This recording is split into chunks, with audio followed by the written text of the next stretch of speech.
ठीक, तो हम लोग डिस्कस करते हैं टॉपिक पे। पहले तो बात ही करते हैं कि रिसर्च डिजाइन। आवाज किन की आ रही है? मोनी। ठीक है, तो अभी हम टॉपिक लेंगे। पहले सबसे पहले कुछ चीजों को हम लोग जो पहले हम लोग देख चुके थे काफी चीजों पे, जैसे मेजरमेंट पर हम लोगों ने काफी डिस्कस किया था कि किस तरह से मेजरमेंट में हम नॉमिनल और ऑर्डिनल और इंटरवल और आपका रेशियो में हम टॉपिक में किस तरह से वेरिएबल को क्लासिफाई करते हैं, ये सब चीजों पर काफी डिस्कस भी किए थे। तो अब मैं एक चीज बात कर रहा हूँ कि वेरिएबल्स, क्योंकि हम जब ये नॉमिनल जो भी मेजरमेंट करते हैं तो इस वेरिएबल को ही मेजर करते हैं। वेरिएबल ही मेजर किया जाता है इस 4 मेजरमेंट पर। कोई भी वेरिएबल को हम इन 4 स्केल पर मेजर करते हैं, ठीक है। तो अब ये बताइए कि वेरिएबल्स कितने टाइप्स के होते हैं। टाइप्स देखिए हर का अलग अलग टाइप बनाने का तरीका है, लेकिन बेसिकली वेरिएबल्स कितने तरीके से हम मेजर कर सकते हैं। हमने इसमें देखा था जब कोरिलेशन में जब पढ़ा रहा था, कोरिलेशन जब हम लोग कर रहे थे तो उस वक्त हम लोगों ने ये देखा था कि डायकोटोनोमस वेरिएबल पर हम लोगों ने किस तरह से वेरिएबल को क्लासिफाई किया था। वहां पर भी हमने इस पर डिस्कस किया था कि वेरिएबल्स को हम किस तरह से क्लासिफाई करते हैं, और कंटिन्यूअस वेरिएबल को भी के बात किया था, और हमने उसके दूसरे फॉर्म के बारे में भी डिस्कस किया था। तो वेरिएबल्स बेसिकली एक क्वांटिटेटिव रिसर्च में कितने तरह के वेरिएबल्स को हम लोग डिफरेंट टाइप्स में क्लासिफाई करते हैं। इंडिपेंडेंट डिपेंडेंट की बात यहाँ पर नहीं कर रहा हूँ मैं, सिर्फ उनके नेचर पर, डेटा के नेचर पर हम क्लासिफाई वेरिएबल्स को करेंगे। कैसे?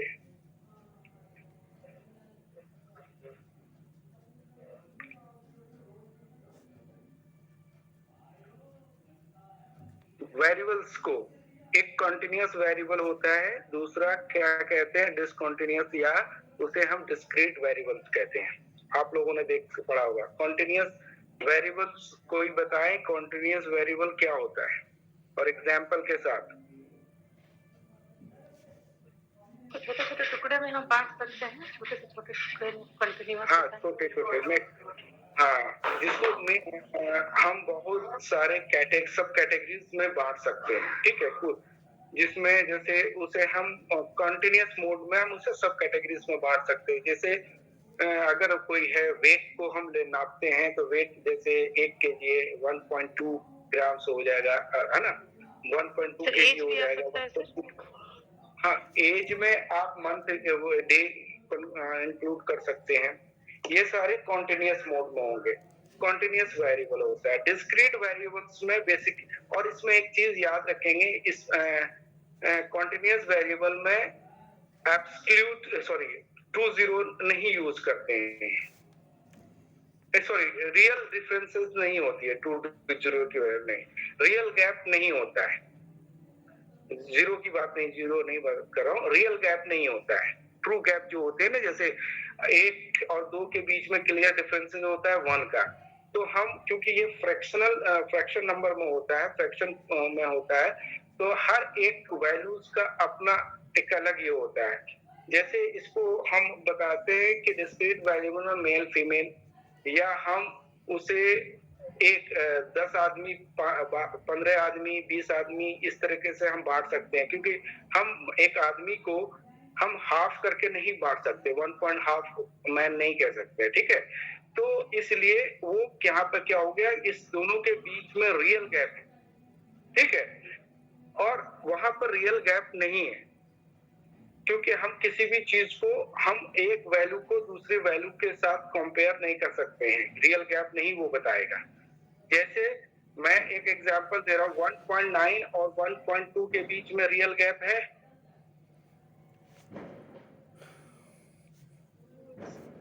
नहीं नहीं है? नहीं है। नहीं है।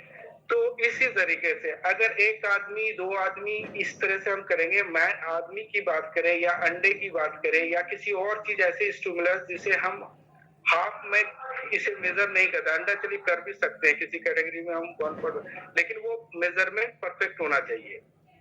जैसे हमने इसमें देखा था कॉन्टिन्यूअस वेरिएबल में हम उसे डिफरेंट सब कैटेगरीज में क्लासिफाई करते हैं, बांट सकते हैं, मेजर कर सकते हैं, क्लासिफाई नहीं मेजर कर सकते हैं, उसे छोटे से छोटे पॉइंट्स में हम मेजर कर सकते हैं, लेकिन इंटेलिजेंस को हम छोटे से छोटे पॉइंट में मेजर नहीं कर सकते हैं। तो इंटेलिजेंस के बेस पर भी हम उसे कैटेगराइज करते थे, डिस्क्रीट वेरिएबल हम मानते थे, लेकिन वो आर्टिफिशियल गैप होता था और रियल गैप होता था, ये अलग बात है। तो हम रिसर्च में जब हम अपनी साइकोलॉजी में एक चीज याद रखेंगे, साइकोलॉजी में साइंटिफिक रिसर्च नहीं के बराबर होती है, क्योंकि उसमें हम बहुत सारी चीजों को कंट्रोल नहीं कर सकते जिसका इफेक्ट हमारे रिसर्च में होता है, और वो वेरी भी करता है रिजल्ट। अगर आज मैंने अगर मेरे पर स्ट्रेस पर मेजर किया जाए तो हो सकता है कि आज का रिजल्ट 10 दिन के रिजल्ट के बीच में वेरी बहुत कर जाएगा। तो हम इस बेस पर किसी एक कंक्लूजन पर नहीं पहुंच सकते हैं। तो रिसर्च में ये हमारे सोशल साइंस में साइकोलॉजी, सोशियोलॉजी और भी जो चीजें, ये प्रॉब्लम हमेशा रहती है कि हमें जो एक्यूरेट जो रिजल्ट चाहिए, जो कभी वेरी ना करे, बहुत ज्यादा वेरी ना करे, साइंटिफिक रिसर्च हो जिसमें एब्सोल्यूट जीरो का यूज हो। जैसे हम कोई भी चीज वेट के कोई भी वेट के पर देखते हैं, उसमें वेट को जब मेजर करते हैं उसमें हम एब्सोल्यूट जीरो का यूज करते हैं, और उस पर हम बता सकते हैं कि ये अगर मैंने 1 केजी किसी चीज को मेजर किया है तो आप इसे दूसरे किसी मेजरमेंट पर भी नापेंगे तो वो 1 केजी ही होगा, 1 केजी से ऊपर नहीं होगा, अगर वो मेजरमेंट आपने सही से किया है तो। अगर आपके पास जो मेजरमेंट टूल्स है वो एक्यूरेट है तो उसकी रिजल्ट वेरी वो नहीं करेगा। जितने भी आप मेजरमेंट टूल्स यूज करेंगे वेट नापने के लिए, तो वेट वेरी नहीं करेगा। अगर एक ही आदमी पर हम 2 बार कोई भी स्केल यूज कर ले, एक लिमिटेड टाइम इंटरवल रख करके 10 डेज, 2 डेज, 5 डेज, 5 डेज इस तरह, तो देखेंगे रिजल्ट में वेरी करता है, करेगा। इसलिए करता है, करेगा क्योंकि ये उसमें कई फैक्टर का इफेक्ट होता है, इन्फ्लुएंस होता है, जिसके कारण वो रिजल्ट वेरी करेंगे। तो मैं यहाँ पर वेरिएबल्स की बात कर रहा हूँ क्योंकि रिसर्च में वेरिएबल्स हमेशा ध्यान रखना होता है कि वेरिएबल्स कौन सा कॉन्टिन्यूअस वेरिएबल है, कौन सा वेरिएबल हमारा डिसकंटिन्यूअस मतलब डिस्क्रीट वेरिएबल है जिसके बीच में रियल गैप है, और कॉन्टिन्यूअस भी एक याद रखेंगे, कॉन्टिन्यूअस वेरिएबल के बीच में रियल गैप नहीं होता है। ठीक है, तो अब एक और दूसरी बात है कि टॉपिक के पर लेके चलते, अभी हम आपको सेंट्रल टेंडेंसी पर ही रखेंगे, इसके बाद हम आगे बात करेंगे। बहुत ज्यादा अभी हम पजल न हो जाए कि आप लोगों को दिक्कत हो समझने में, तो हम आज की टॉपिक बेसिकली सेंट्रल टेंडेंसी के पर ही रखेंगे, इसके इर्द गिर्द। फिर उसके बाद दूसरे दिन नेक्स्ट डे हम दूसरी चीज पर चलेंगे। तो सेंट्रल टेंडेंसी पे हम लोगों ने उस दिन भी डिस्कस किया था, मीन, मीडियन, मोड की बात की थी। मीन के डिफरेंट इसके बात की थी कि अगर अनग्रुप डेटा है तो हम मीन किस तरह निकालेंगे, अगर ग्रुप डेटा है तो उसके लिए मीन निकालने के लिए फॉर्मूला अलग है, जिस पर आप लोगों ने बहुत अच्छा रिस्पांस दिया था। और मैं एक चीज और भी बोलता हूँ, एक शॉर्टकट और मेथड भी होता है जो ग्रुप डेटा को मेजर करने के लिए, मीन मेजर करने के लिए। तो इसके लिए आपको एक एज्यूम मीन लेना पड़ता है, और उसके बाद जो समेशन ऑफ एक्स डैश हमें निकालनी होती है, एक्स डैश निकालने का आपको तरीका आपके बुक में, अगर किसी के पास स्टैट बुक है हाँ, वो तो फॉर्मूला है, वो देखेंगे। AM + CI assumed mean plus mid point से सब्ट्रैक्ट करके उसे निकाला जाता है। ठीक है, CI, C फॉर करेक्शन तो है, I फॉर इंटरवल हाँ, है। हाँ, वेरी गुड, बहुत अच्छा। ये फॉर्मूला है जिस पे बेस करके एक शॉर्टकट मेथड है, इससे भी हम निकाल सकते हैं। खैर, ये तो हमारा मीन की बात, क्योंकि मीन पे उस दिन काफी हेल्दी डिस्कशन हुआ था। अब हम चलते हैं मीडियन। ठीक है, तो अब मीडियन की बात करते हैं। मीडियन में क्या है, अगर मीडियन में अनग्रुप डेटा हो तो हम सिंपली क्या कर सकते हैं, अगर मीडियन में अनग्रुप डेटा हो और इवन फॉर्म हो या ओड फॉर्म हो, दोनों के लिए अलग अलग हम लगा करके हम मीडियन निकाल सकते हैं। चलिए ओड के लिए मतलब ये जो विषम संख्या होती है, अगर नंबर विषम संख्या में है, सीरीज विषम संख्या में है, तो उसके लिए हम कौन सा मेथड्स यूज करेंगे मीडियन निकालने के लिए? हाईएस्ट प्लस लोएस्ट बाय 2 ही ना होता है सर? नहीं, वो हाईएस्ट लोएस्ट बाय अपन 2 वो दूसरी ज्योमेट्री, मिड पॉइंट निकालने के लिए वो हुआ ना, जो अभी आपने निकाल रहे थे x, राइट? आपने जब आप जब मीन निकालते हैं, अगर वो ग्रुप डेटा में है, आपको मिड पॉइंट निकालने के लिए अपर लोअर को ऐड करके अपन 2 से डिवाइड कर देंगे तो आपका मिड निकल जाएगा x।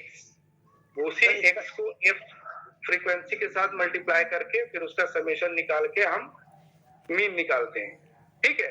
तो यहाँ पे मीडियन की बात हो रही है। मीडियन अगर सीरीज अगर हमारा 9 है, मान लिया कि एक सीरीज में 9 डेटा है, ठीक है? 9 डेटा में हमें मीडियन निकालना हो तो हम कैसे निकालेंगे? सर इसका होगा n+1/2। हाँ, वे बहुत अच्छा आपने बताया, n+1/2 करके हमें इसका मीडियन हम निकालेंगे। अगर इवन में हो तो? इवन में हो सर तो क्या करेंगे कि दोनों के बीच का जो होता है ना, उसको दोनों के बीच को जोड़ के बाय 2 कर देंगे हम। बाय 2 कर देंगे, वही तो। n/2 करेंगे फर्स्ट, फिर उसे करेंगे n/2+1। जी हाँ बिल्कुल सर। दोनों को फिर ऐड करके फिर 2 से डिवाइड कर देंगे तो ये हमारा मीडियन आ जाएगा, ठीक है? तो फर्स्ट के लिए अगर ओड हो तो सिंपली n+1/2 कर देंगे, तो वो जो पोजीशन आएगा वो पोजीशन हमारा मीडियन को रिप्रेजेंट करेगा। जैसे आपको मान लिया जाए आपके पास 7 डेटा है, उसको आपने असेंडिंग ऑर्डर या डिसेंडिंग ऑर्डर में आपने सीरीज में आप लिख दिए हैं। लिख देने के बाद आपको निकालनी होगी तो आप क्या करेंगे? n हो गया आपका 7 + 1 8/2 बाय 2 से डिवाइड करेंगे तो 4 आएगा। तो ये मतलब 4th प्लेस पर जो वैल्यूज है वही आपके मीडियन वैल्यूज है, ठीक है? और अगर इवन है, सीरीज इवन है, मान लिया 10 हो या 8 हो, तब हम करेंगे n/2, मतलब क्या हो गया? n/2 मतलब अगर 8 है तो n/2 करेंगे तो 4, तो 4th पोजीशन के वैल्यूज को हम उठाएंगे, फिर हम क्या करेंगे? n/2 मतलब 4th पोजीशन के वैल्यू में एक ऐड कर देंगे 5th पोजीशन, यानी 4th पोजीशन और 5th पोजीशन के वैल्यू को उठा के दोनों को आपस में ऐड करके 2 से डिवाइड 2 कर देंगे, तो जो वैल्यू आएगा वो हमें हमारी मीडियन वैल्यूज होगी, ठीक है? हम लोग तो सर जनरली उठा लेते हैं उसी तरह जो हमारा रॉ डाटा होता है ना सर, बस उसको असेंडिंग डिसेंडिंग ऑर्डर में करके, और फिर बीच का जो डाटा रहता है, जैसे 7 है तो 3 दिन बांट दिए, एक उठा लिए। अगर 9 है, 10 है सर, 10 है तो 4 में बांट दिए, फिर दोनों को जोड़ के बाय 2 कर दिए। बस ऐसे ही निकालते हैं सर। तो वही तो मैं बात कर रहा हूँ। लास्ट के 2 डेटा जो है आपकी उठाती हैं, जैसे 10 है, ठीक है? 10 को /2 करेंगे 5th पोजीशन, ठीक है? 5th + 6 कर देंगे तो 5th और 6th पोजीशन को उठा के ऐड करके /2 कर देंगे, वही होता है, वही चीज है, ठीक है? वही चीज बात यहाँ पे कही जा रही है। ये एक तरीके से फॉर्मूले के तरीके से मैं बता रहा हूँ। आपने ऐसे ये करके 4 अलग कर लिया, बीच में 2 बचा, उसे ऐड करके निकाल दिया, ठीक है? तो वही बात है, बात आप घुमा के कह रही है, बात मैं इस तरीके से कह रहा हूँ, दोनों बात एक ही है, ठीक है? और अगर ग्रुप में हो डेटा तो फिर क्या करेंगे? उसके लिए भी फॉर्मूला है, तो फॉर्मूला आपको याद होगा,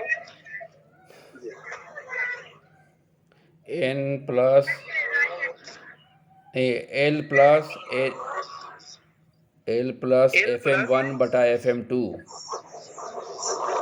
नहीं, वो तो सर ये मोड का हो गया, सर ये मोड का हो अच्छा, एकदम सही मोड n/2 - f/m/i, ये होता है ना सर? n/2 - f/m हाँ यही है एल हाँ। प्लस एन बाई होता टू है, माइनस multiply एफ बटा C। एफ एम इंटू जी आई जी जी जी जी जी जी। इंटू आई। मल्टीप्लाई सी हाँ। भी होता है। हाँ, आप लोगों ने जो बताया L plus N upon two minus F upon F M कहिए या एफ, जिस तरह से आप वैल्यू रखा हो, स्मॉल एफ में भी रखते हैं कुछ लोग, तो इनटू आई मतलब इंटरवल, जो भी इंटरवल आपका है वो उसको आप लास्ट में मल्टीप्लाई कर देंगे। सर मीडियन का दूसरा फार्मूला भी तो है एक क्या? एक तो एल प्लस है सर, दूसरा जो है यू माइनस। हाँ हाँ, यू आप देखिए एल वो चीजें मैं अब उसमें लोअर लिमिट उठा लीजिए जाने या की अपर जरूरत लिमिट नहीं है, उठा ये लीजिए, सिंपल दोनों एक ही प्रूफ। बात है। एल उठाइए चाहे यू हाँ उठाइए, L for lower limit, you for upper limit. Sir L में प्लस होगा सर, यू में माइनस होगा सर। ठीक है।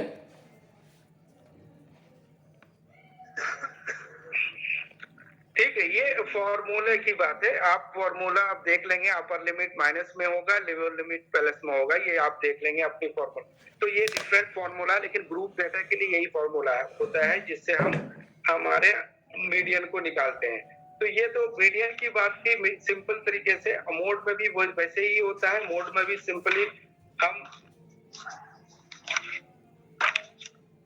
फ्रीक्वेंसी को निकालते हैं।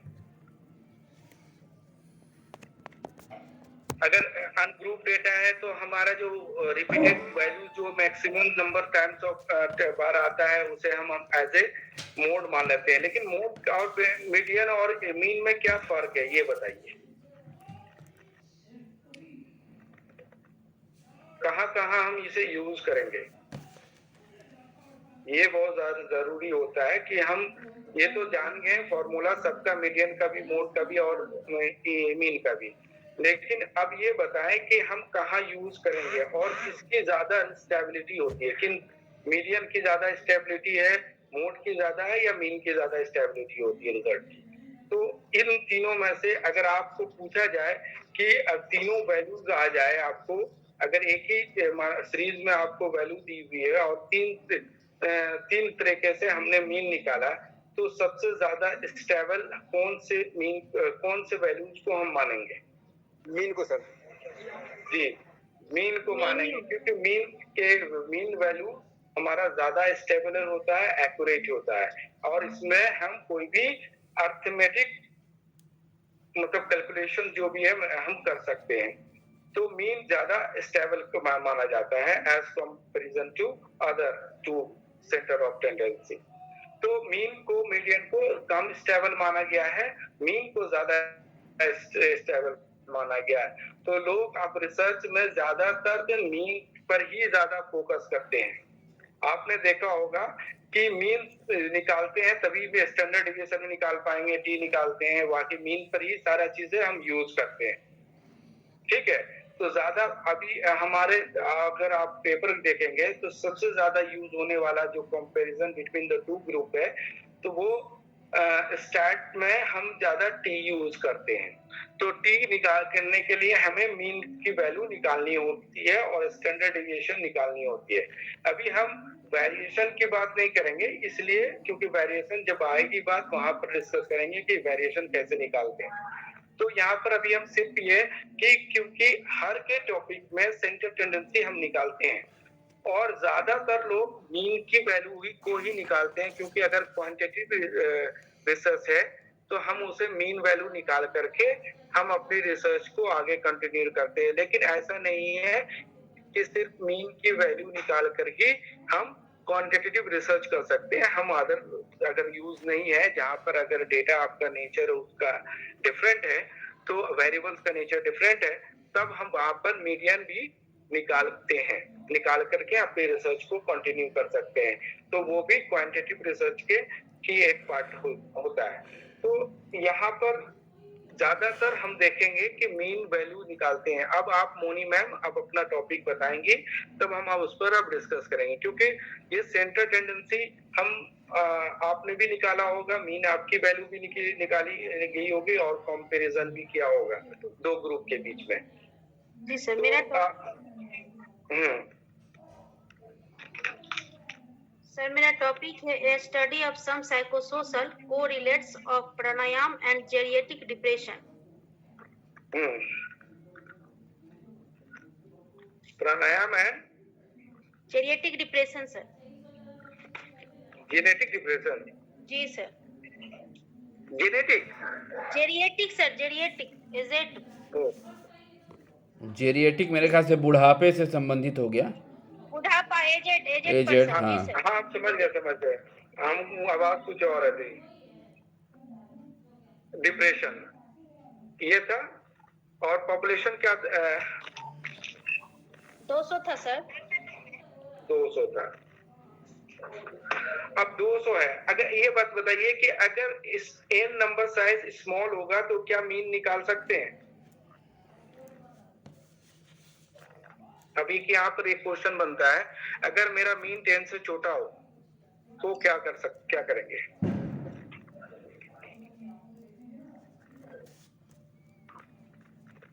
मीन तो सर मेरा तो ज्यादा छोटा हम्म? 10 से छोटा तब हो तो हम तो टी भी नहीं लगा सकते हैं ना। जी। मीन अगर छोटा हो, सैंपल साइज आपका बहुत छोटा हो 10, तब वहां पर हम क्या करेंगे? तब तो वहां पर हम सिंपल ऐसे मीडियन से भी निकाल सकते हैं कि नहीं निकालेंगे? हाँ निकाल सकते हैं, मीडियंस भी निकाल सकते हैं। निकाल हाँ। सकते हैं। तो अब अगर n साइज बहुत छोटा हो जाए तो वहां पर हम टी भी यूज नहीं कर पाएंगे कंपैरिजन के लिए, ठीक है? तब वहां पर हमें नॉन पैरामीट्रिक टेस्ट को यूज करना होगा कंपैरिजन देखने के लिए, ठीक है? जब हमारा नॉर्मल डिस्ट्रीब्यूशन नहीं हो, स्मॉल साइज सैंपल हो, ये सारे जो कैटेगरी आती है वो किन में आती है? पैरामीट्रिक की नॉन पैरामीट्रिक में? कौन सा सर? अगर सैंपल साइज छोटा हो और नॉर्मल डिस्ट्रीब्यूशन में डिस्ट्रीब्यूटेड नहीं हो तो हम ये नॉन पैरामीट्रिक जी तब हम वहां पर हम उसके अल्टरनेटिव जो टेस्ट है वो यूज करते हैं, स्टैटिस्टिक्स यूज करते हैं। तब वहां पर हम मीडियन या मान विटनी यू टेस्ट ये लगा करके हम उनके कंपैरिजन को देख सकते हैं। हाँ, अगर टी टेस्ट का पाई स्क्वायर एक साथ यूज किए तो क्या कंडीशन है?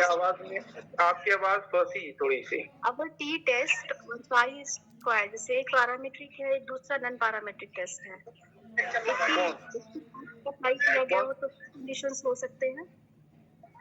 अगर एक चीज मतलब एक समझा कि आपका मान लिया मीन आपने निकाल दिया मीडियन से और टी आप निकालेंगे, हाँ तो आपको लगता है होगा? सर बी तो जानना चाह रहे हैं सर। मेरे इसमें थीसिस में दोनों यूज है, टी टेस्ट भी हाँ। है और काई स्क्वायर है और आर है। काई स्क्वायर है।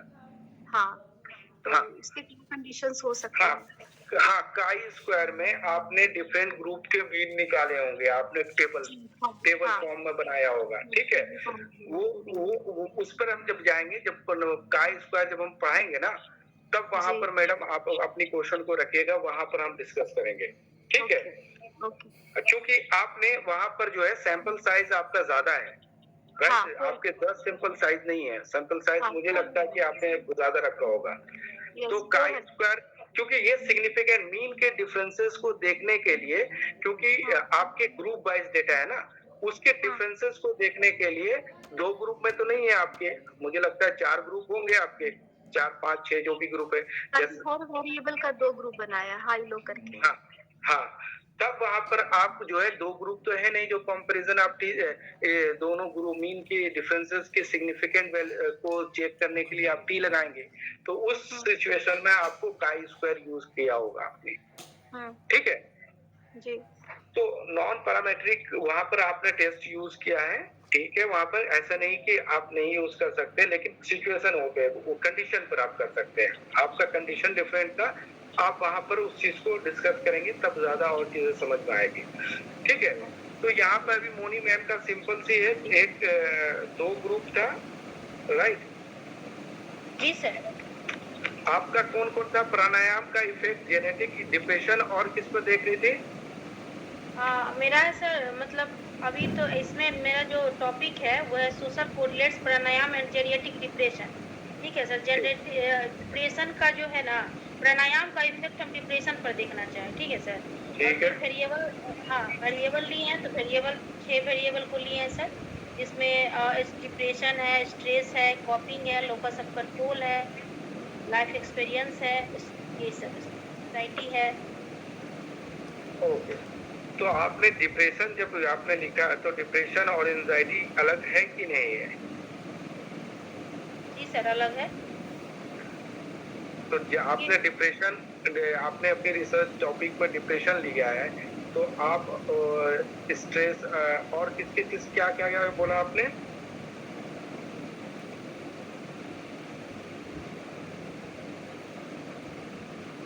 Hello Moni ma'am. हाँ जी सर। मैं पूछ रहा हूँ कि हाँ, आपके जो टॉपिक है उसमें आपने जो बनाया है 6 ग्रुप डिप्रेशन के, ठीक है। फर्स्ट ग्रुप में आपने लिया है डिप्रेशन के पेशेंट को, ठीक है। उसमें एंजाइटी भी आपने लिया है। सर, जो मेरा है ना सर, ये मेरा वेरिएबल है। ठीक है सर। और मेरा जो अच्छा। ग्रुप है प्री एंड पोस्ट है सर। तो ग्रुप में प्री सबका लेवल को चेक किया है मैंने, प्री किया, प्री यानी मतलब ट्रेनिंग से पहले डिप्रेशन चेक हुआ, स्ट्रेस चेक हुआ, लोकस ऑफ कंट्रोल चेक हुआ। ठीक है सर। ये सब चेक करके फिर पोस्ट करने यानी ट्रेनिंग के बाद फिर ये ट्रेनिंग के सब का बाद लेवल चेक। फिर आपने चेक किया है, बिल्कुल बिल्कुल। जी सर, तो जी सर। यहाँ पर एक चीज है, आप लोग ये देखेंगे कि मैम ने pre and post research design को यूज किया है आपने, ठीक है। एक्स फैक्टर डिजाइन जो है आपने यूज किया है प्री एंड पोस्ट। तो आप हाँ, प्री एंड पोस्ट में आपने सिंपल सी याद किया, आपने जो लगाया है डेटा कितना था, 200 ना?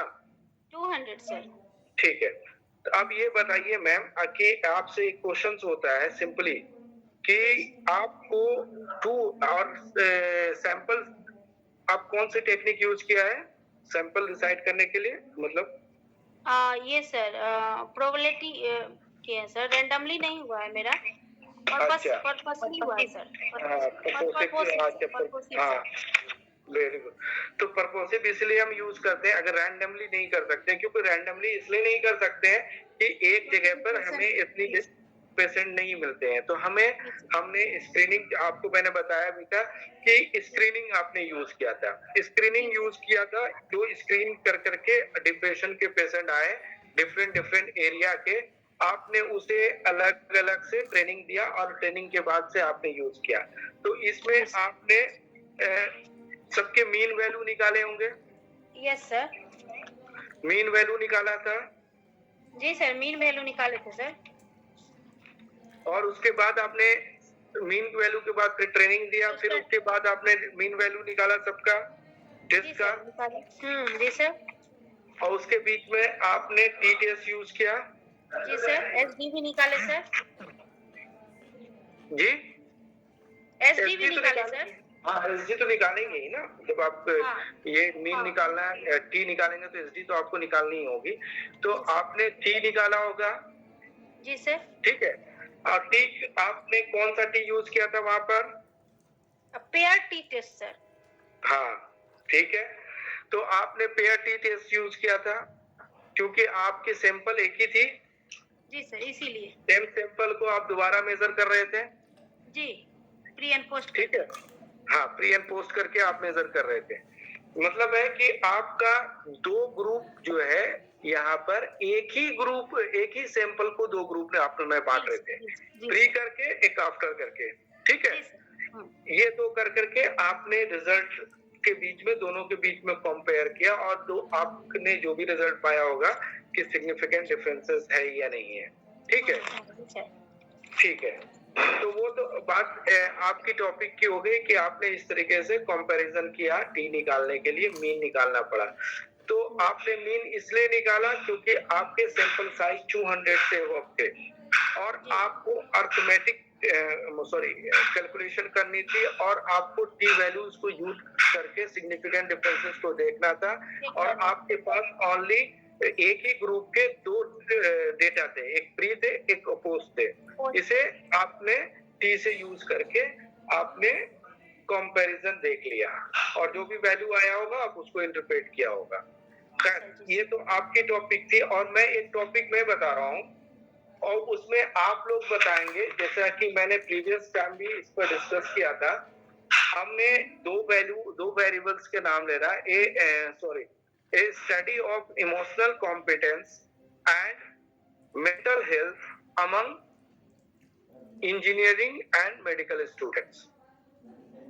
ठीक है, एक छोटी सी टॉपिक है, a study of emotional competence and mental health among medical and engineering students.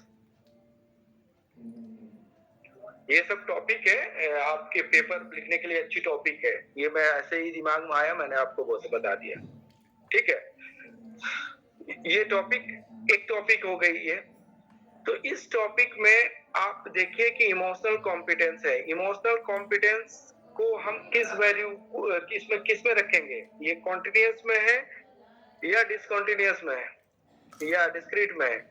ये कॉन्टिन्यूअस में है, क्योंकि इसमें जो वैल्यूज आती है,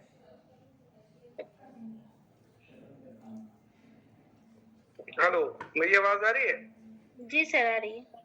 ठीक है, इसमें जो भी वैल्यू आएगी हम स्मॉलेस्ट वैल्यू को भी मेजर कर सकते हैं या नहीं कर सकते हैं? कॉन्टिन्यूअस मतलब ये नहीं कि हर वक्त पॉइंट।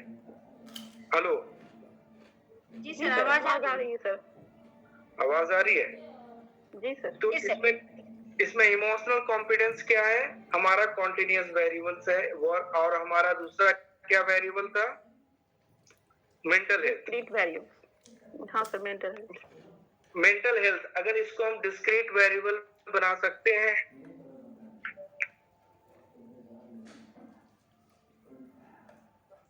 बना सकते हैं।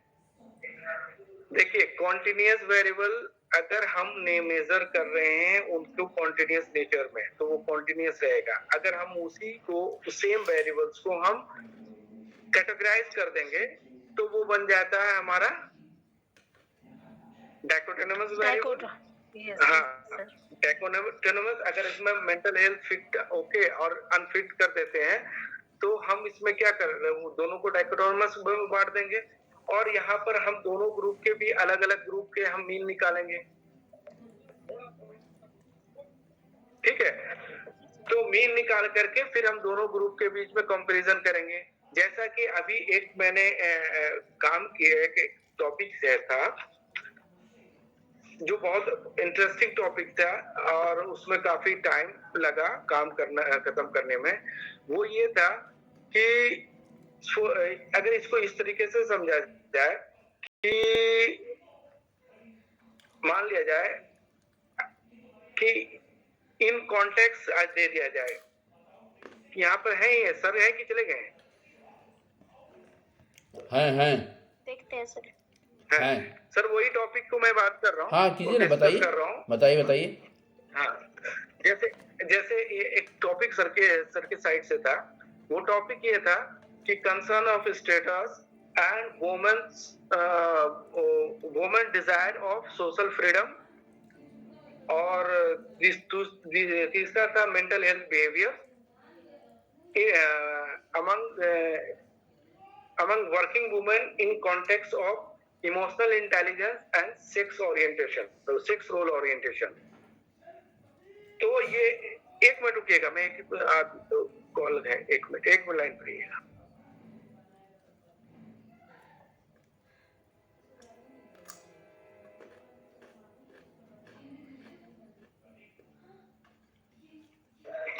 तो ये था ये टॉपिक का। अब इसमें देखिएगा, इसको समझने की कोशिश कीजिएगा, मैं समझाने क्या चाह रहा हूँ कि इसमें स्टैट हम कैसे कैसे यूज किया। एक टॉपिक थी, जो ये टॉपिक थे कि आप लोग लिख लिए concern of status, woman desire for social freedom, दो हो गया। तीसरा है mental health behaviour among working women in context of emotional intelligence and sex role orientation. फिर से सर एक बार बोल दो। Concern for status, comma, woman desire for social freedom,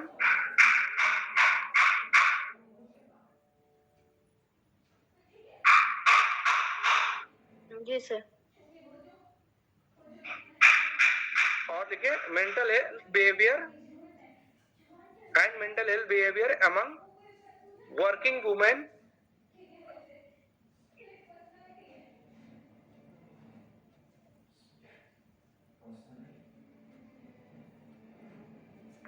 in context of emotional intelligence and sex role orientation।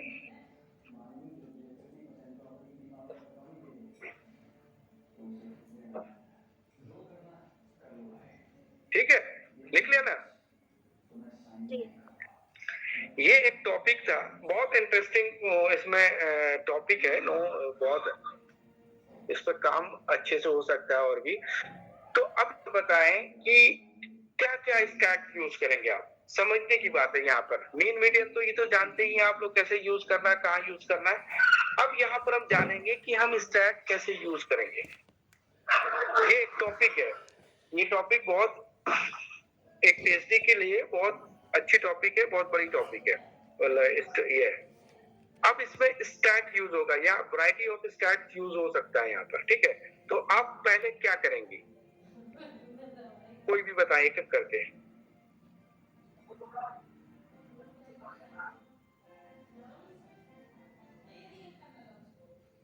अब देखिए एक चीज है ना, in context of emotional intelligence and sex role orientation कर दिया गया है, इसको भी ध्यान में रखेंगे।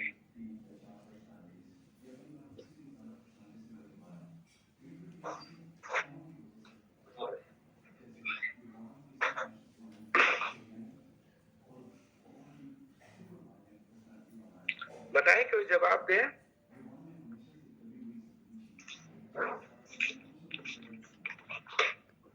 सर इसमें पूछना क्या चाह रहे हैं? हाँ, मैं ये पूछना ये चाह रहा हूँ कि ये एक टॉपिक है, टॉपिक आप लोगों ने लिख दिया, तो इसे हम इसका रिसर्च डिजाइन किस तरीके से बनाएंगे, ठीक है, और हम किन किन ग्रुप के बीच में कंपैरिजन करेंगे और कैसे कैसे करेंगे और कौन कौन से स्टैटिस्टिक्स यूज करेंगे। कोरिलेशनल स्टडी होगी। नहीं, पहले कोरिलेशन से कंपैरिजन करेंगे ना। एमंग वर्किंग वुमेन है तो आप कंपैरिजन तो करेंगे ना। जी।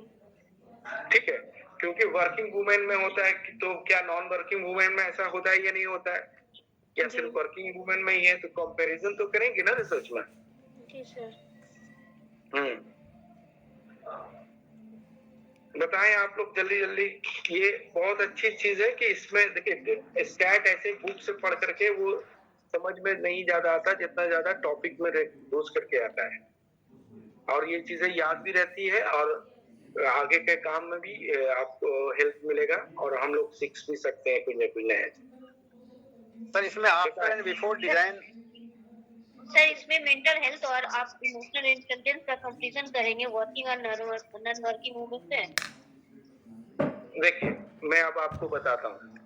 पहले सबसे पहले इमोशनल इंटेलिजेंस और सेक्स रोल ओरिएंटेशन को किनारे कर दीजिए। ठीक है, पहले आपके 2 वेरिएबल्स ऊपर, 3 वेरिएबल्स ऊपर है। कौन? Concern of status and desire of social freedom और मेंटल हेल्थ। पहले ये तीनों वेरिएबल पर आप कंपैरिजन कर लेंगे 2 ग्रुप के बीच में, वर्किंग और नॉन वर्किंग के। ठीक है, तो आप इसमें देखिए रिसर्च इस पर 2 वे अनोवा भी लग सकता है। ठीक है, लेकिन हमें यहाँ पर 2 वे अनोवा ना लगा के देखिए सिंपल तरीके से निकलना है। तो ये चीज याद रखिएगा कि 200 वर्किंग वुमेन, ठीक है, और 200 नॉन वर्किंग वुमेन का। आप ग्रुप बना लिया, ये 2 ग्रुप हो गया। इनको हम कंपैरिजन करेंगे किन पर? कंसर्न ऑफ फॉर स्टेटस पर। दोनों ग्रुप को मैंने कंपैरिजन, हाँ, वर्किंग नॉन वर्किंग को इस पर किया, फिर सोशल फ्रीडम पर किया। तो आप देखेंगे कि वर्किंग वुमन में डिजायर ऑफ सोशल फ्रीडम ज्यादा होगी। ठीक है, तो यहाँ पर उस पर कर देंगे। मेंटल हेल्थ की पर भी कंपैरिजन दोनों ग्रुप को कर लिया। यहाँ पर ऊपर की कंपैरिजन खत्म हो गई। अब क्या किया है? Among working women in context of emotional intelligence and sex role. अब हम वर्किंग वुमेन को 2 कैटेगरीज में बांटेंगे। ठीक है, इमोशनल हाई और इमोशनल लो। आई बात समझ में? अब वर्किंग वुमेन सिर्फ 2 कैटेगरी में बांट रहे हैं। वर्किंग वुमेन 2 कैटेगरी में बढ़ रहा है, इमोशनल हाई और इमोशनल लो में। ठीक है, अब ये हाई लो को डिसाइड कौन करेगा? इमोशनल इंटेलिजेंस पे टूल सारे पे लगाएंगे हम। वर्किंग वुमेन पे जो लगा हुआ है उससे जो स्कोर निकल के आती है, वर्किंग वुमेन पे का स्कोर आता है, उसके जो नॉर्म्स भी दिए हुए होंगे टूल्स में, उसके नॉर्म्स के अकॉर्डिंग हम कितने स्कोर वाले को हाई मानेंगे, इतने स्कोर वाले को लो मानेंगे। उसी पर हमने ये ग्रुप को डिवाइड कर दिया। आई बात समझ में? जी सर। अब ये 2 ग्रुप हो गया, emotional intelligence high working group और इमोशनल इंटेलिजेंस लो वर्किंग ग्रुप। इस दोनों को कंपैरिजन कर लेंगे किस पर? कंसर्न ऑफ स्टेटस पर, वर्किंग और सोशल डिजायर ऑफ फ्रीडम पर और मेंटल हेल्थ पर। जिसका इमोशनल इंटेलिजेंस बेहतर होगा वो उसका मेंटल हेल्थ में डिफरेंसेस आएंगे दोनों के बीच में। ठीक है, अब ये तो हो गया 2 ग्रुप। अब एक और चीज बच जाती है, sex role orientation. Sex role orientation में 3 ग्रुप है। कौन है? मैस्कुलिनिटी, फेमिनिज्म और एंड्रोजिनस। ठीक है, ये 3 ग्रुप है। अब वर्किंग ग्रुप को भी ये 3 ग्रुप पर ही बांटेंगे। हम नॉन वर्किंग को नहीं ले रहे हैं क्योंकि नॉन वर्किंग को करेंगे तो और ज्यादा लेंदी होगा। उसके लिए फिर मैं एक और तरीका बता रहा हूँ, नॉन वर्किंग पर भी हम कर सकते हैं, लेकिन हम यहाँ पे इस तरीके से बता रहे हैं।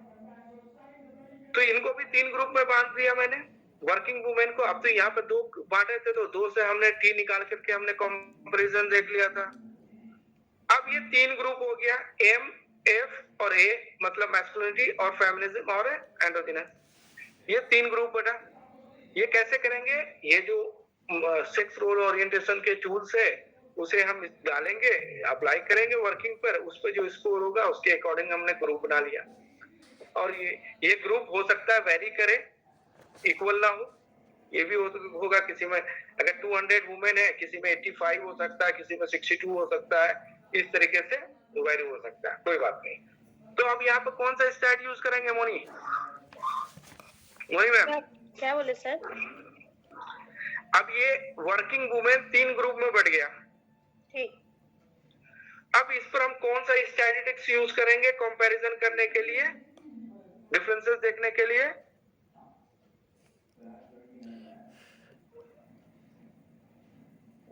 एनोवा होगा सर। एनोवा यूज करेंगे, वन वे एनोवा यूज करेंगे। 2 ग्रुप से ज्यादा हो गया तो इनोवा ही करेंगे सर। हाँ, अब अनोवा यूज करेंगे।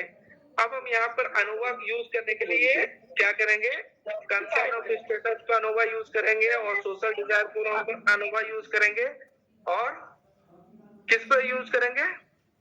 मेंटल हेल्थ, ये भी मेंटल हेल्थ पर ये अनोवा यूज करके डिफरेंसेस देख लेंगे। अब ये तो एक वैल्यू जो हमारा आता है, एफ मतलब जो होता है फैक्ट इफेक्ट जो होती है, हम जो देखते हैं उसका जो एफ वैल्यू होता है वो बताता है ये तीनों ग्रुप में डिफरेंसेस सिग्निफिकेंट है या नहीं है। हम बोलना चाह रहे, बोलेंगे अच्छा बोलिए, हम बोलना चाह रहे थे तो थोड़ी पूछे तो मोनी से नाम लेकर हम बता रहे मोनी ठीक है, कोई भी जम कर सकता है, हम तो जम कर रहे थे पढ़ते पढ़। मोनी म्यूट कर दीजिए, एजाज को म्यूट कीजिए मोनी।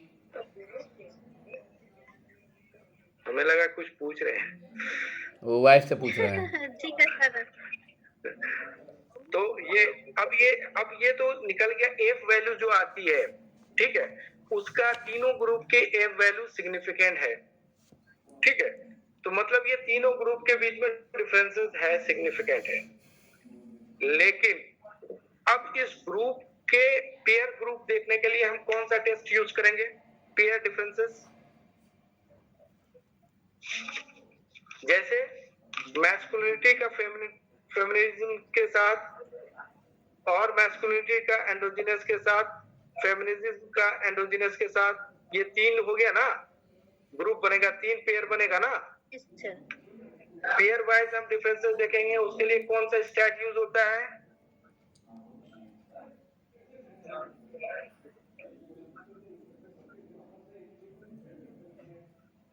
कौन सा यूज होता है मैम बताएं?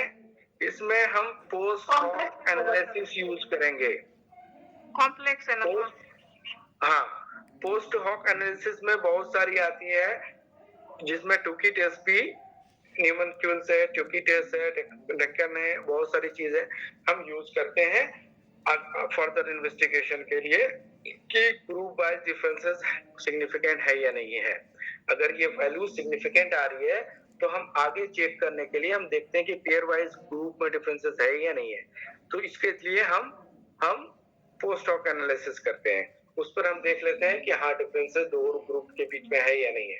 खैर, ये तो हमारे डिफरेंसेस की बात हो गई। अनोवा भी यूज कर लिया हमने, टी भी यूज कर लिया, और सारे में हम क्या निकालते हैं? मीन निकालते हैं ना, क्योंकि अर्थमेटिक इंटरप्रिटेशन करने के लिए हमें मीन से बेहतर और स्टेबल कोई और सेंटर टेंडेंसी नहीं है जिसमें हम आगे की कोई इन्वेस्टिगेशन, जैसे अब आप कोरिलेशन भी निकालेंगे तब भी वहां पर आपको जरूरत पड़ सकती है मीन की ज्यादा अर्थमेटिक ये करने के लिए। अब ये तो बात हो गई, अब हम इसमें कोरिलेशन देखेंगे तो कैसे देखेंगे? ये तो आपके बीच में अच्छे से हाँ बताएं, क्या बोल रहे थे सर आप? पहले बताइए। अब यहाँ पर आगे कोरिलेशन भी यूज कर सकते हैं या नहीं कर सकते?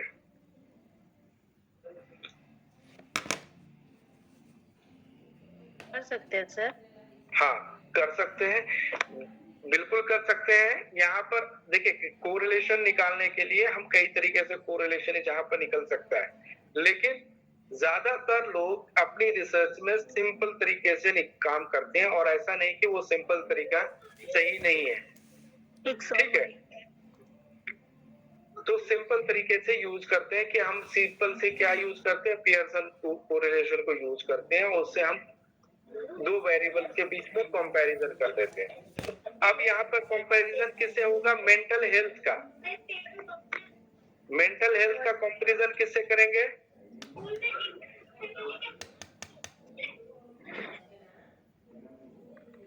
कोरिलेशन हम किन किन वेरिएबल के बीच में देखेंगे?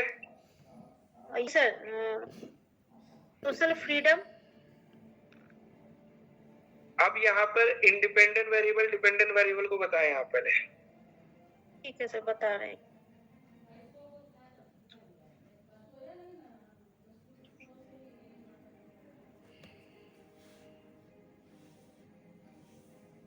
सर मेंटल हेल्थ हो गया इंडिपेंडेंट? नहीं, डिपेंडेंट होगा वो। सॉरी सर, डिपेंडेंट हो गया। सोशल फ्रीडम जो जेंडर क्या होगा यहाँ पर?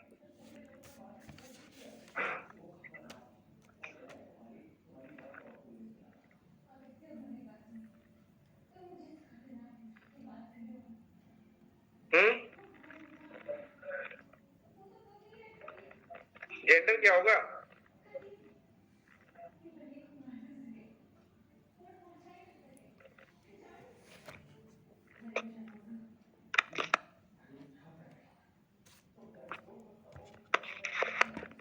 अरे जेंडर नहीं होगा तो आप बताइए वर्किंग स्टेटस क्या होगा? जेंडर हटाइए, छोड़िए, वर्किंग स्टेटस।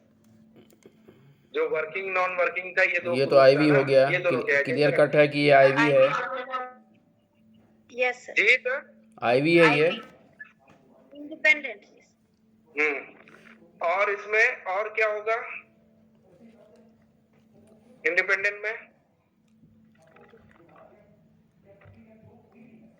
इमोशनल को हाई लो कर रहे हैं ना, इमोशनल इंटेलिजेंस को, हम्म, तो इंडिपेंडेंट होगा। इमोशनल इंटेलिजेंस को भी ले लें, और सोल को भी 3 पार्ट में बांट रहे हैं सर। और उधर से social desire of freedom. Freedom भी तो होगी सर, सोशल फ्रीडम।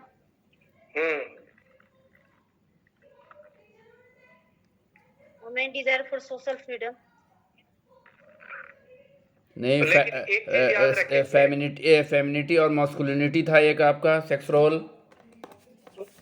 हाँ वो था वो, लेकिन उसे हम कोरिलेशन उसमें नहीं निकाले तो बेहतर है। नहीं, निकाल वो सकते हैं, 3 ग्रुप को अलग अलग करके निकाल सकते हैं, लेकिन बहुत लेंथी हो जाएगा। लेंदी हो तब जाएगा उसके वो, लिए सही आपको बात है। दूसरा कोरिलेशन, हाँ बहुत लेंदी, फिर आपको 3 ग्रुप में अलग अलग निकालनी होगी, तो कोरिलेशन के ही टेबल बहुत ज्यादा बन जाएंगे। तो यहाँ पर याद रखें, जब हमें हमारा काम, जो हमारी टॉपिक थी, वो हमारा टॉपिक कंपैरिजन देख करके भी हो गया, ठीक है। कंपैरिजन देख करके अगर वहां पर भी कंक्लूड कर दें स्टडी को, तो वो रिसर्च कहलाएगा, समझा।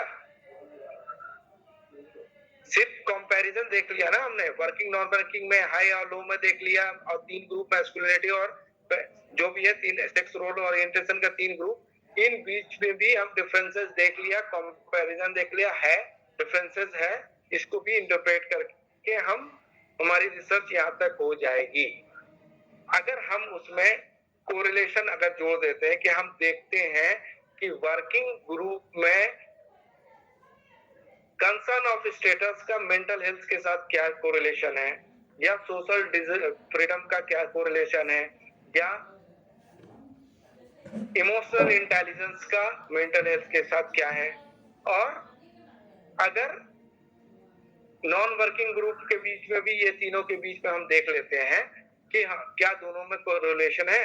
अगर रिलेशन निकल आता है, अगर मान लिया जाए कि वर्किंग वुमेन में किसी में आएगा कोरिलेशन पॉजिटिव, किसी में नेगेटिव भी आ सकता है, क्योंकि वर्किंग वुमेन के अंदर में ज्यादा होने पर मेंटल हेल्थ उसका खराब भी हो सकता है, ठीक है।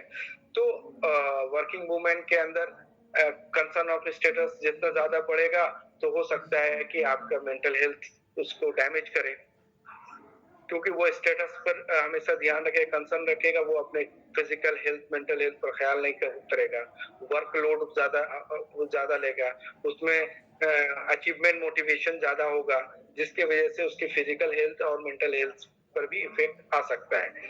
तो ये अलग चीज है। तो यहाँ पर हम वर्किंग वुमेन और नॉन वर्किंग वुमेन में देखेंगे कि नॉन वर्किंग वुमेन में कंसर्न ऑफ स्टेटस कम था, जिसके कारण हमारा मेंटल हेल्थ पॉजिटिव था, ठीक है। तो इस तरीके का कोरिलेशन हम अगर निकल के आता है, तो पता चलता है ये जो डिफरेंसेस बता रहा है वही रिजल्ट कोरिलेशन भी बता रहा है। इस तरीके का रिलेशन अगर आता है, अगर इससे हट कर आ रहा है, तो मतलब ये है कि आपका जो डिफरेंसेस दिखा रहा है, मतलब कहीं ना कहीं कोरिलेशन में गलती हुई है, क्योंकि डिफरेंसेस बता रहा है तो कोरिलेशन भी उसी को रिप्रेजेंट करेगा। ऐसा नहीं कि डिफरेंसेस कुछ और है, कोरिलेशन कुछ और निकल के आएंगे, ठीक है। तो गलती इस चीज का भी होता है, जो एक्सपर्ट होते हैं वो ये देखते हैं कि आपके टेबल में डिफरेंसेस क्या आता है, बोलेंगे पीछे जाइए टेबल दिखाइए, अच्छा फिर कोरिलेशन वाला टेबल दिखाएंगे, वो उस दिनों को समझ जाएंगे क्या है। अगर कोई एक्सपर्ट है इस टाइप का जो जानते हैं, वो आगे पीछे टेबल सिर्फ करेंगे, वो समझ जाएंगे कि आपके रिजल्ट में आपने रिजल्ट को किस तरीके से लिखा है। तो जो डेटा एक्चुअल डेटा पर काम करते हैं, जो सही तरीके से करेंगे, तो वो डिफरेंसेस को कोरिलेशन सपोर्ट करता है। ऐसा नहीं कि डिफरेंसेस कुछ और आएंगे और यहाँ डिफरेंसेस कुछ और, कोरिलेशन कुछ और आएगा। आई बात समझ में? अगर मान लिया जाए, एक एग्जांपल मैं बताऊं, पूछूं, इमोशनल इंटेलिजेंस का correlation working women non working women में डिफरेंसेस कुछ और है, ठीक है। उसका मीन कम मान लिया जाए, नॉन वर्किंग वुमेन का इमोशनल इंटेलिजेंस हाई है और वर्किंग वुमेन का इमोशनल इंटेलिजेंस कम है, या दोनों में किसी का एक ज्यादा बड़ा है, घाटा बड़ा है, ठीक है।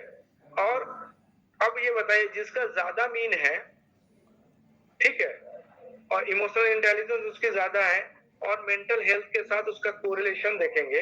अब सॉरी, पहले मेंटल हेल्थ पर इमोशनल इंटेलिजेंस पर डिफरेंसेस देख लिया और मेंटल हेल्थ पर भी डिफरेंसेस देख लेंगे।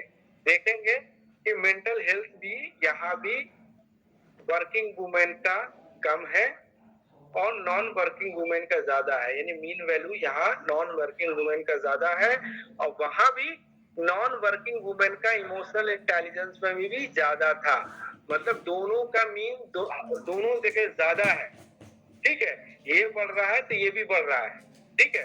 तो यहाँ पर रिलेशन अगर नेगेटिव आता है तो आपको क्या रिजल्ट आएगा? आपका जो टेबल बताएगा, आपका ये टेबल बताएगा कि आपका जो टी टेबल बता रहा है वो उस टेबल को कोरिलेशन टेबल सपोर्ट नहीं कर रहा है।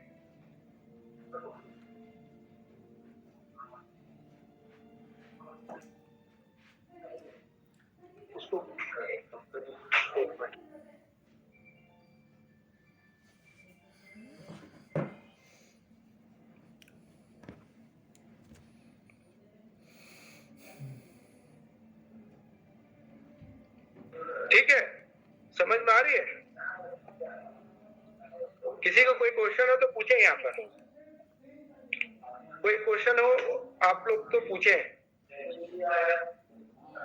क्योंकि मैं अभी कोरिलेशन तक की बात कर रहा हूँ, क्योंकि कोरिलेशन भी मैंने पढ़ाया है, आगे आप लोगों को समझाया है, तो कोरिलेशन तक आप समझ सकते हैं। बाकी चीजों पर भी मैं ना काई स्क्वायर ना एनोवा ना ये सब चीज पर डिस्कस नहीं कर रहा हूँ। मैं यहाँ पर ये सिंपली बात कर रहा है कि टी टेस्ट में अगर हमारा दिखा रहा है डिस्क्रिप्टिव एनालिसिस ये बता रहा है कि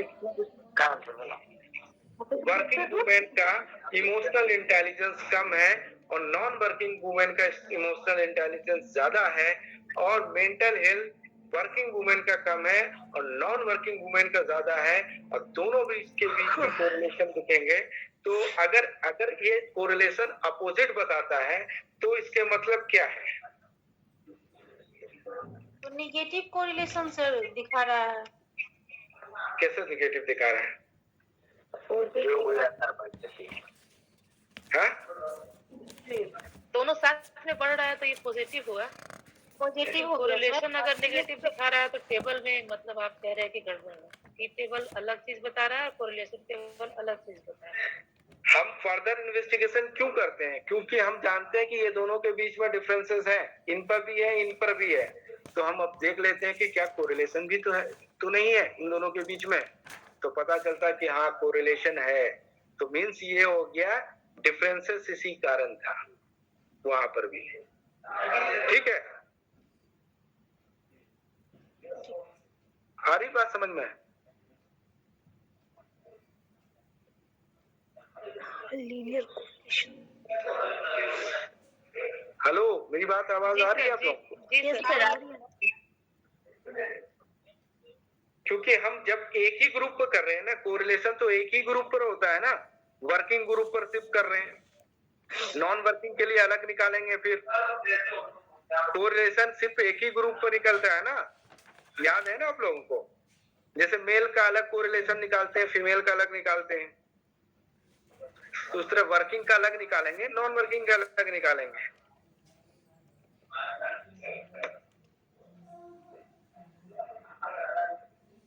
चीजें नहीं समझ में आ रही हैं तो पूछें, या मैं समझा नहीं पा रहा हूं आप लोग को। सर इस लाइन को आप फिर से एक बार रिपीट कीजिएगा। अभी आप क्या बोले कि एक ही ग्रुप पे हम कोरिलेशन निकालते हैं, इस लाइन को फिर से बताइएगा। देखिए, कोरिलेशन हमेशा जो है दो वेरिएबल के बीच में जब हम कोरिलेशन निकालते हैं तो एक ही ग्रुप के बीच में निकालते हैं ना। एक ग्रुप जैसे क्या होता है कि हम अगर दो ग्रुप इसको ऐसे समझिए कि ग्रुप हमारा सिंगल होगा और वेरिएबल दो होंगे। जैसे एक्स और वाई तो एक्स और वाई हो गया, ग्रुप हमारा एक ही रहेगा, ठीक है, और वेरिएबल एक्स हो गया एक, दूसरा वाई हो गया। अब दोनों के बीच में हम रिलेशनशिप देखेंगे। और वो डेटा सिर्फ जो है एक ही ग्रुप का किसी डेटा होगा, वर्किंग ग्रुप का या नॉन वर्किंग ग्रुप का, ठीक है।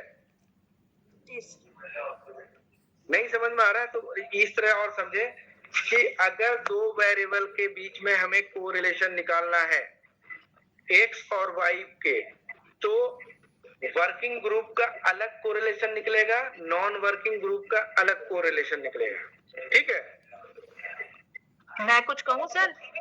हाँ हाँ बताएं आप। देखिए यहाँ पे एक वेरिएबल था सोशल फ्रीडम शायद, और दूसरा वेरिएबल मान लीजिए मेंटल हेल्थ।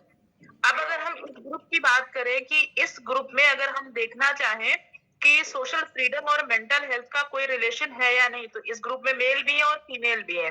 तो उसको देखने के लिए हम फीमेल ग्रुप को अलग करेंगे, मेल ग्रुप को अलग करेंगे। फीमेल ग्रुप का में देखेंगे रिलेशनशिप सोशल फ्रीडम और मेंटल हेल्थ का, उसका क्या आ रहा है, और मेल ग्रुप का अलग देखेंगे social freedom and mental health का क्या रिलेशन आ रहा है। हम ऐसा नहीं करेंगे कि दोनों ग्रुप को मिला के तब हम देखें। नहीं, कभी कभी ओवरऑल भी देखते हैं, लेकिन ओवरऑल देखने का कोई रीजन नहीं होता है। रीजन जब हम डिफरेंसेस को क्रॉस चेक कर रहे हैं तब हम ग्रुप अलग अलग करते हैं। अलग अलग करेंगे। मुझे लग रहा है शायद इस एग्जांपल से समझ में आया होगा इनको। जी हाँ, हाँ। समझ गया सर। जी मैम समझ क्योंकि वो इन्हीं से रिलेट कर गया ना। हाँ जी हाँ। मेल फीमेल हो गया ना अलग, समझ गया सर। हमको तो रिजल्ट भी समझ में आ गया कि किसको फ्रीडम ज्यादा चाहिए। तो नहीं था इस रिसर्च में मेल फीमेल बताई उसमें था। नहीं, इस रिसर्च में जो टॉपिक मैंने दिया है इसमें मेल फीमेल की कहीं बात नहीं है, इसमें वर्किंग नॉन वर्किंग। हाँ, सपोज इस ग्रुप में भी कुछ फीमेल्स वर्किंग है और कुछ फीमेल्स नॉन वर्किंग है या होम मेकर है। जो वर्किंग है, वर्किंग वुमेन है या वर्किंग फीमेल है, उनमें social freedom and mental health का क्या रिलेशनशिप है, और वो फीमेल्स जो होम मेकर है या नॉन वर्किंग है उनका मेंटल हेल्थ और सोशल फ्रीडम का क्या रिलेशनशिप है, ये अलग अलग हमें चेक करना है। ठीक है। तो उससे आपको अगर कोरिलेशन से आपको पता चल जाएगा वो सपोर्ट कर रहा है या नहीं। अगर कुछ लोग ऐसे भी होते हैं ये जो भी एक्सपर्ट होते हैं, बस सिंपल से वो कुछ नहीं करेंगे। आप बोलेंगे कि आप इस पर दिखाइए टेबल, वो दिखाइए पीछे वाली स्लाइड लेके दिखाइए जो इसका टी वैल्यू था, नॉन वर्किंग वर्किंग का दोनों का दिखाइए। देखने के बाद बोलेंगे अच्छा कोरिलेशन दिखाइए, कोरिलेशन दिखाएंगे, उसमें से ही वो पकड़ लेंगे वो। और ये चीज अक्सर करते हैं हमारे सर, चुपचाप से वो कोई नहीं बोलेगा ऐसे ऐसे किया, उसके बाद बोलेगा ऐसा कैसे हो गया। ठीक है, तो ये सर जिन लोगों को अक्सर स्टैट्स की नॉलेज होती है वो अक्सर यही काम करते हैं। हाँ, वो इस चीज से पकड़ेंगे और यही चीज पकड़ के वो खींच देंगे और खींच करके आपको वहां पर बेइज्जत आप भी होंगे और आपके सुपरवाइजर भी हो जाएंगे। तो यही सब रिसर्च का एक पॉइंट है कि कभी भी स्टैट में फेक डाटा यूज कर लें लेकिन एनालिसिस फेक ना करें, वो पकड़ लेगा। आप सोच रहे कि मैंने ऐसे कर दिया, वो पकड़ लेगा एक्सपर्ट, अगर आपका एक्सपर्ट दमदार है। बाकी मैंने जो तो दुनिया में हर गुनाह माफ है।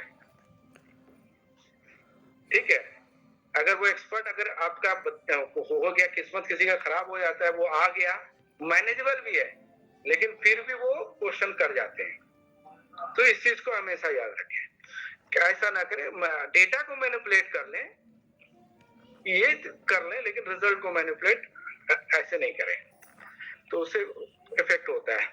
खैर, यहाँ पर आज क्लास लगता बहुत ज्यादा हो गया है, इसलिए कंक्लूड करते हैं।